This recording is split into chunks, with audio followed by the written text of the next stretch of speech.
स्वागत है आप सभी का एनएफ न्यूज पर। मैं हूं आपके साथ रोहित। उत्तर प्रदेश के मुख्यमंत्री योगी आदित्यनाथ फर्जी बाबा हैं। ये शब्द हैं बिहार के नेता, आरजेडी के सब कुछ इस वक्त तेजस्वी यादव के। उसके बाद से ही राजनीतिक गलियारों में चर्चाएं तमाम होने लगी हैं कि गोरक्षनाथ पीठ के महंत और उत्तर प्रदेश के मुख्यमंत्री के लिए ऐसे शब्दों का प्रयोग करके तेजस्वी यादव क्या कुछ दर्शाना चाहते हैं। मेरे साथ है वरिष्ठ पत्रकार पंकज प्रसून। उनसे ही समझने की कोशिश करेंगे कि क्या इससे 2-4-10 सीट बिहार में बढ़ जाएगी महागठबंधन की। पंकज जी, आपको क्यों लगता है कि तेजस्वी यादव ने गोरक्षनाथ पीठ के महंत, मैं मुख्यमंत्री भी नहीं कह रहा हूं, गोरक्षनाथ पीठ के महंत योगी आदित्यनाथ को फर्जी बाबा कहा? बिहार में बाबा गोरखनाथ के बहुत बड़े भक्त, बहुत बड़े पैमाने पर भक्त हैं। एक अनुमान के मुताबिक 13 लाख लोग बिहार में गोरखनाथ पीठ से डायरेक्ट जुड़े हुए हैं।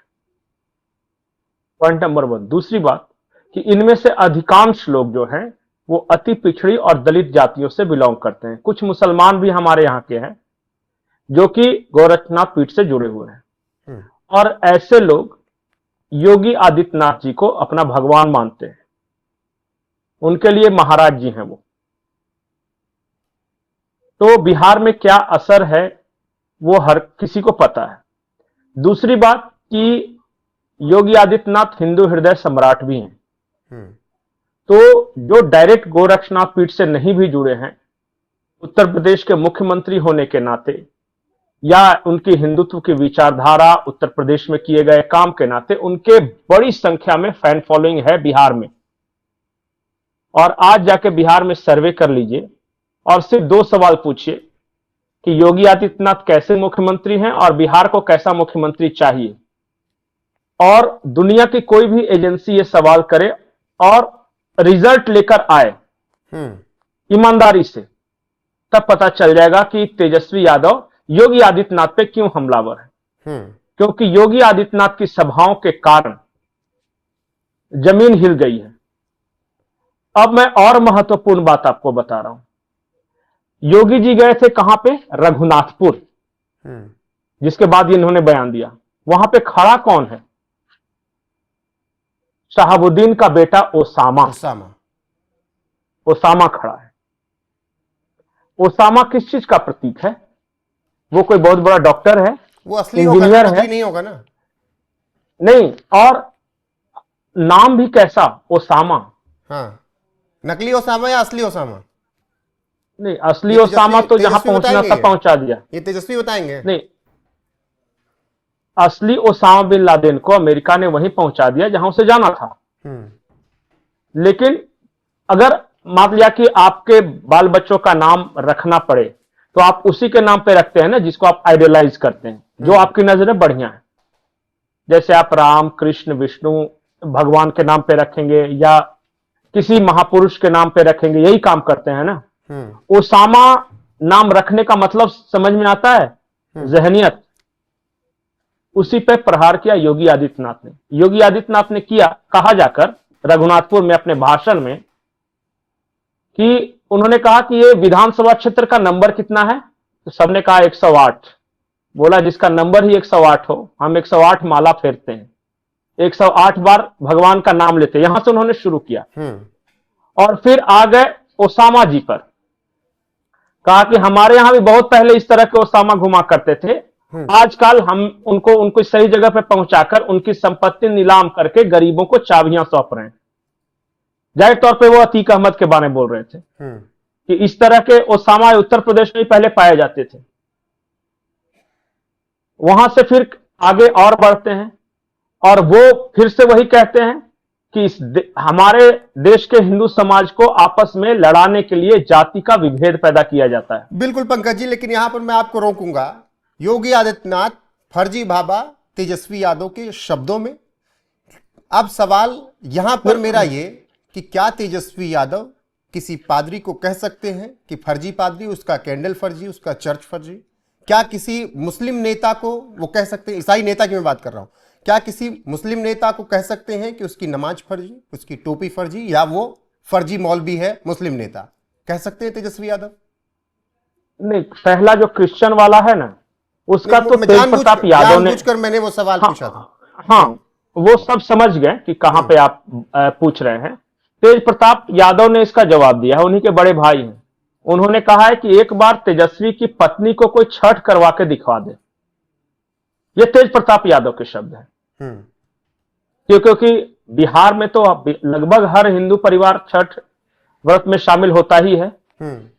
अगर तेजस्वी की पत्नी छठ करे तो मैं मान जाऊंगा कि वो सनातनी है। ठीक है, ये तेज प्रताप के शब्द हैं।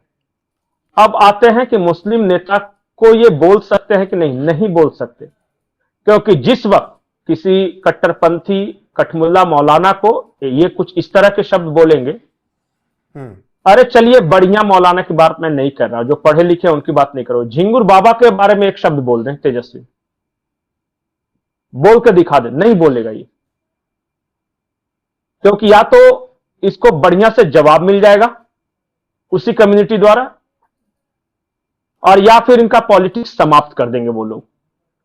डरते हैं ये, तेजस्वी डरते हैं, क्योंकि उनको पता है कि हिंदू में पैदा होकर हिंदुओं को गाली देना बहुत आसान है, लेकिन गलती से भी किसी मुस्लिम नेता को या मुस्लिम जो धर्माधिकारी हैं उनको अगर जरा सा भी कुछ बोला तो तुरंत जवाब मिल जाएगा।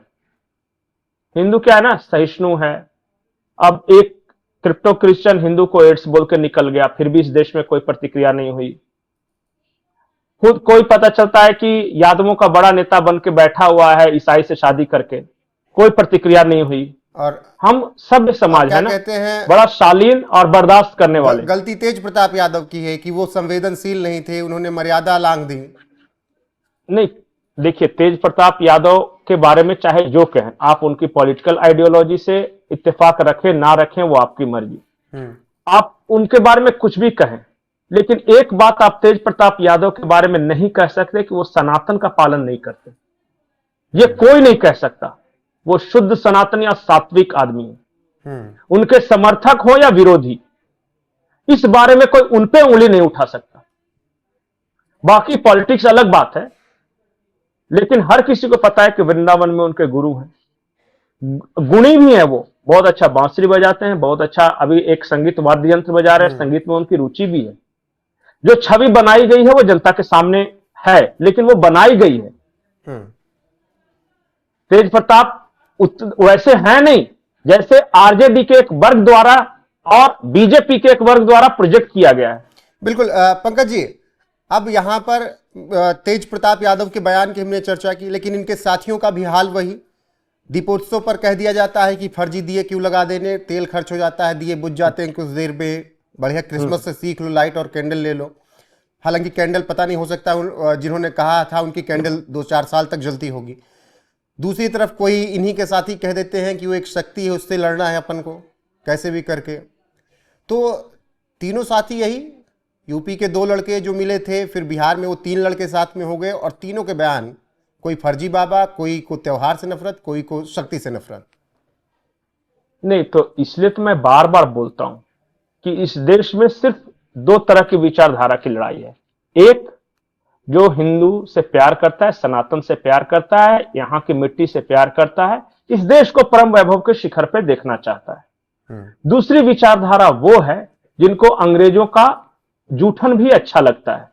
गोरों ने अगर कुछ कहा है, कुछ बनाया है तो अच्छा ही होगा। अगर गोरी चमड़ी की कोई कंपनी है तो वो कंपनी गलत कर ही नहीं सकती। अरे बेईमान तो सिर्फ भारतीय बिजनेसमैन है।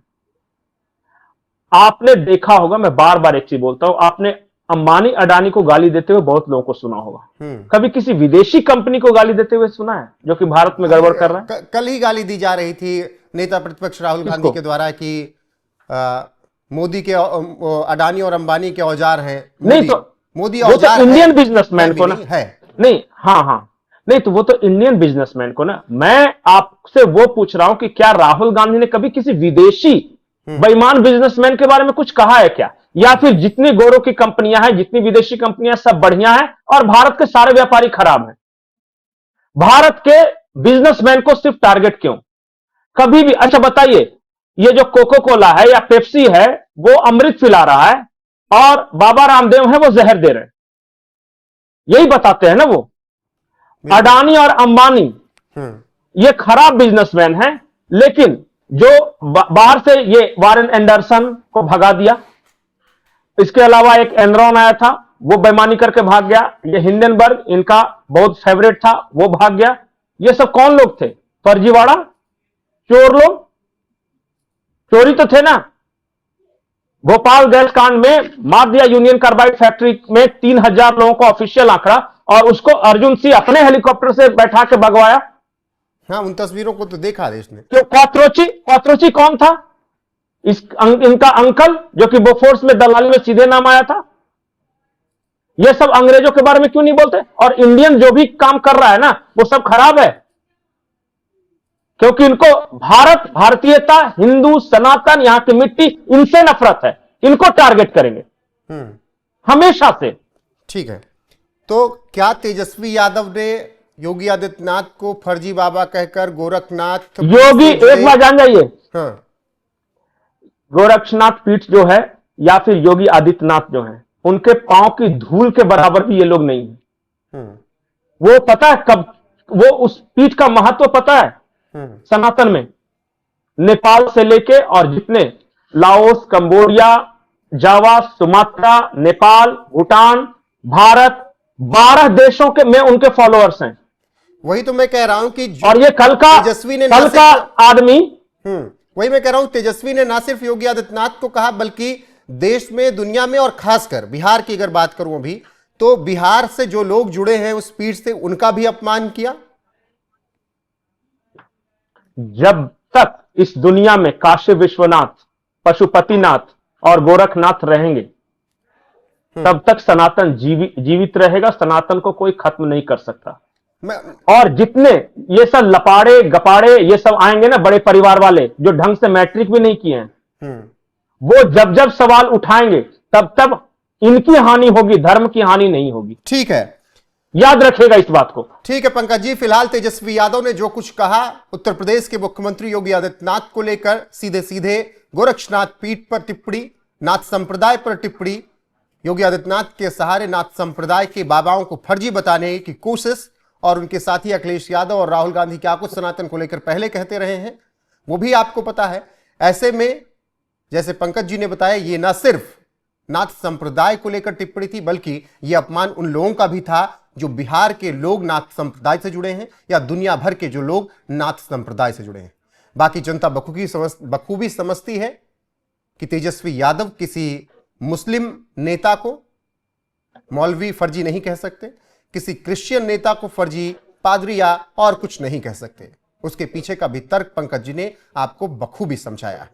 बाकी जनता ही तय करेगी आगे बिहार में क्या कुछ होगा और इस खबर पर क्या राय है आपकी। तेजस्वी ने जिस तरीके से योगी आदित्यनाथ को फर्जी बाबा कहा, उस पर आपको तेजस्वी यादव को क्या जवाब देना है, कमेंट सेक्शन में जाकर बताइएगा जरूर। वीडियो ज्यादा से ज्यादा शेयर कीजिएगा, कमेंट सेक्शन में अपनी राय दीजिएगा। बने रहेगा हमारे साथ। नमस्कार।